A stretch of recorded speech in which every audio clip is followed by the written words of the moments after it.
Hello and welcome to BYJU'S IAS. Let's get started and look into our daily quiz. Let's look into the first question.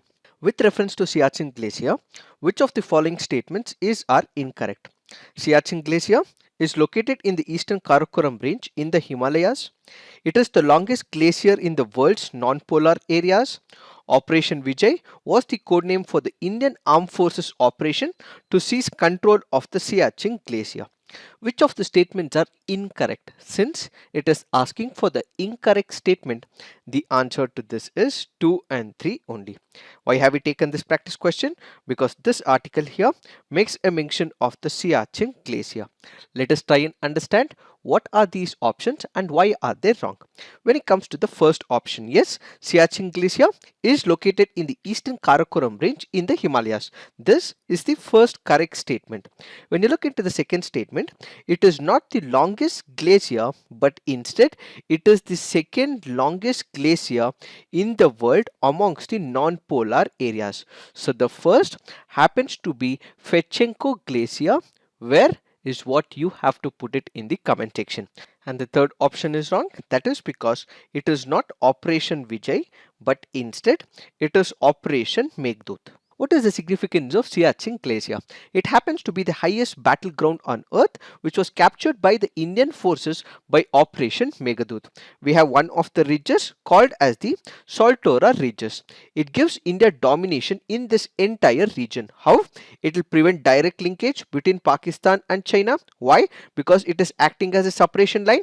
If this particular region was not captured by India, China and Pakistan could have established the military link, and in this particular case India could have suffered major losses. And at the same time, India can also keep a close watch on Pakistan, on China from this particular place. Why? Because India has captured the highest battlefield in this particular location. So the harsh weather conditions in this region is the major problem and disadvantage and a point of concern to the soldiers operating in this region. So what are the causes of death of the soldiers? Majority of the deaths happen due to extreme weather conditions, avalanches, blizzards, whiteouts, hypothermia, frostbite, hypoxia.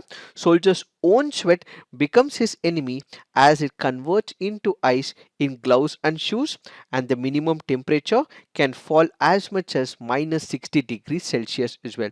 So India spends around 5 to 7 crores daily on this particular glacier to take care of the soldiers. There are as many as 3,000 soldiers always present as part of the duty in this region, and they have to safeguard this region for a period of about 3 months, and after 3 months they're taken away from this region and posted elsewhere in India.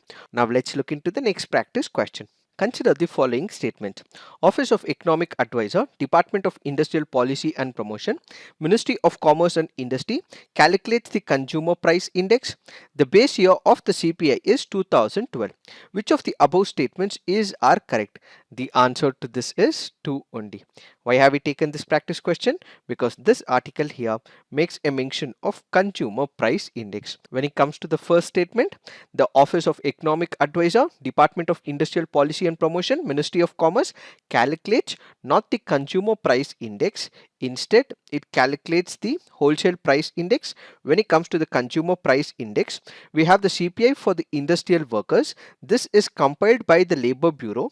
CPI for agricultural labourers, which is again compiled by the Labour Bureau. CPI for the rural labourers, which is again compiled by the Labour Bureau. But when it comes to CPI urban non-manual employees, it is collected by the Ministry of Statistics and Program Implementation. Yes, the Consumer Price Index has a base year of 2012, which is why the answer to this would be B only.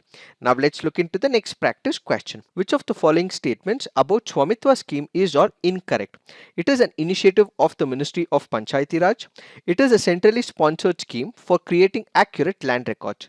Which of the statements are incorrect? Since it is asking for the incorrect statement, the answer to this is 2 only. Why have we taken this practice question? Because this article in the PIB makes a mention of SVAMITVA scheme. When you go and look into the options, yes, this is an initiative of the Ministry of Panchayati Raj. So the first statement is right, but this is not a centrally sponsored scheme, but instead it is a central sector scheme. Since it is a central sector scheme, the second option is wrong, which is why it is asking for the incorrect statement, and as a result it is B2 only. What is the SVAMITVA scheme? It stands for Survey of Villages and Mapping with Improvised Technology in Village Areas. What do we mean by it? We have the Government of India which realizes that there are people in the rural areas who have the lands, but these land and the property papers are not intact. It is not in their names, and as a result, in case they want to use it as a collateral to get the farm loans or any other loans, they are not in a position to get the financial advantage. So what is happening right now? The Government of India is making sure, which is under the initiative of the Panchayati Raj, to make sure that the documents are in the name of those people who own this particular property, so that this particular property papers can be kept as collateral in the banks or anywhere, so that they would be able to get the financial advantage. So the objective of it is to provide financial stability to the citizens in the rural area, and also make sure that there is accurate land records of these properties, make sure that these people pay their property taxes on time, and ultimately create a survey infrastructure in this particular region. So the Swamitwa scheme is an initiative of the Ministry of Panchayati Raj. Now let's look into the next practice question. Climate Action and Finance Mobilization Dialogue, recently seen in news, was launched by India and which country? Is it UK, France, Germany or USA? The answer to this is United States of America. Why have we taken this practice question?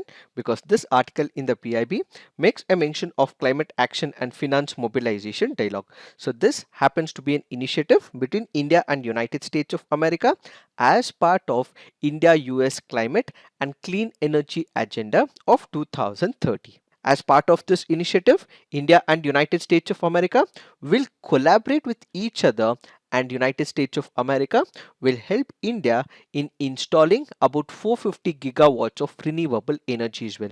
So basically, this is a cooperation between both the countries, so that they acknowledge that there is climate change. So they have to take climate action which is inclusive, and it also ensures that there is resilient economic development as well. So climate change will happen. Climate change is bound to happen. So we have to take steps. These steps which are inclusive and sustainable is part of the Climate Action and Finance Mobilization Dialogue. Now let's look into the next practice question. Which of the following founded a new city on the south bank of a tributary to river Krishna and undertook to rule his kingdom as the agent of a deity to whom all the land south of river Krishna was supposed to belong? Is it Amogavarsha, Ballala, Harihara or Prataparudra? The answer to this is Harihara. This happens to be a previous year question from the year 2015. Now let's look into the fact of the day. The fact of the day for today's discussion is India-Africa Defence Dialogue. What is this India-Africa Defence Dialogue? Back in the year 2020, what we had is the first ever India-Africa Defence Ministers Conclave.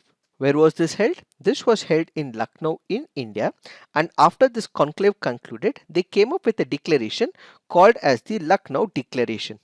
As part of this Lucknow Declaration, and to further enhance the relationship between India and the African countries in terms of defense cooperation and security cooperation, we have the Government of India which is planning to institutionalize the India-Africa Defense Dialogue. So basically, under this particular dialogue, which will be held every 2 years, both India and African countries will come together, understand what are the issues between both the countries, and work out plans so that defense cooperation is taken into picture.